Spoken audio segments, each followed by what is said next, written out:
Salam sejahtera dalam kasih Tuhan Yesus Kristus. Selamat pagi Bapak Ibu Saudaraku sekalian. Mari kita berdoa. Syukur kami naikkan bagi-Mu ya Tuhan, untuk segala kemurahan-Mu, untuk segala sesuatu yang Tuhan telah buat dan kerjakan bagi kami. Syukur buat hari yang Tuhan berikan bagi kami dan segala berkat yang menyertainya. Kami mempercayakan seluruh hidup dan keberadaan kami kepada Tuhan, untuk dapat mempersembahkan seluruh hidup bagi kemuliaan dan kehormatan bagi nama Tuhan.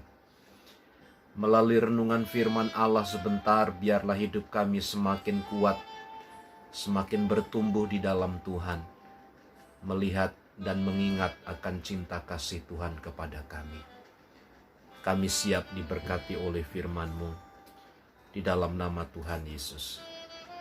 Amin. Mazmur pasal 15 ayat 1 sampai ayat yang kelima. Mazmur Daud. Tuhan, siapa yang boleh menumpang dalam kemah-Mu? Siapa yang boleh diam di gunung-Mu yang kudus?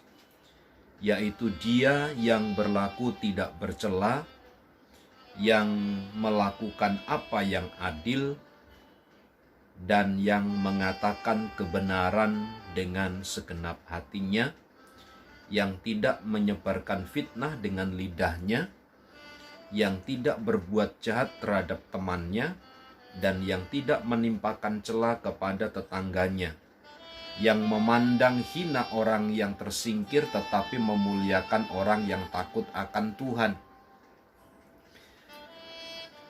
yang berpegang pada sumpah walaupun rugi, yang tidak meminjamkan uangnya dengan makan riba, dan tidak menerima suap melawan orang yang tak bersalah.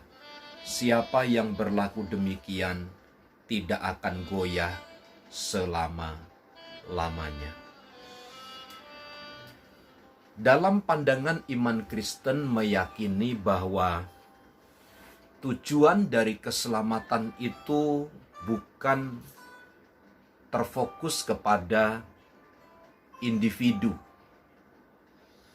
Tujuan keselamatan itu bukan pada pemenuhan kebutuhan secara pribadi.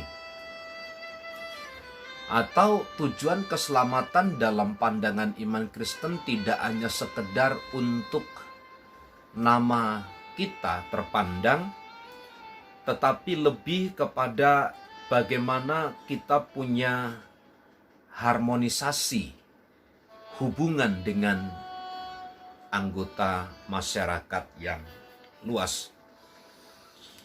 Dengan demikian, ketika kita tinggal dan hidup di dalam keselamatan, sebenarnya itu harus tercermin di dalam sikap hidup kita sehari-hari, di dalam menanggapi, di dalam merespon setiap kenyataan yang mungkin terjadi dalam hidup kita.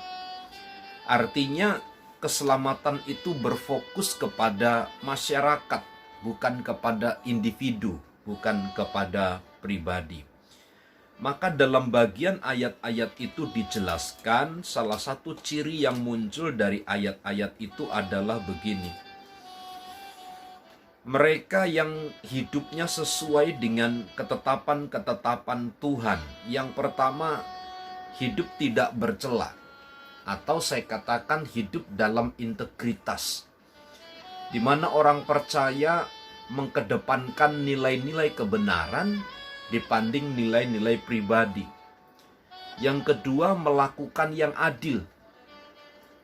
Adil dalam tindakan, adil dalam sikap, dalam melihat dan menilai apa yang terjadi baik dalam pribadi maupun orang lain. Dan yang ketiga, mengatakan kebenaran. Di dalamnya tentu tidak menfitnah, tidak berbuat jahat, tidak menimpakan cela, tidak memandang hina, memuliakan orang yang takut akan Tuhan, berpegang sumpah, tidak goyah, tidak mengenakan bunga dan seterusnya, bagian-bagian itu adalah bagian di mana hidup kita tinggal di dalam kebenaran. Maka sebenarnya ketika kita mengakui bahwa di dalam Kristus ada keselamatan, maka sebenarnya kita harus memahami bahwa salah satu hal yang perlu kita perhitungkan dengan baik adalah apakah itu terlihat dengan hubungan kepada sesama kita.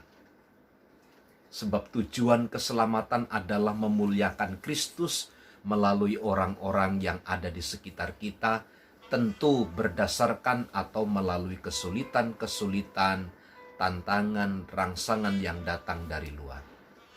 Jadi pagi hari ini, pastikan Anda dan saya tinggal dalam keselamatan Allah yang dibuktikan dengan nilai-nilai yang kita keluarkan di dalam hidup kita ini. Selamat pagi, selamat beraktivitas, Tuhan Yesus memberkati. Salam.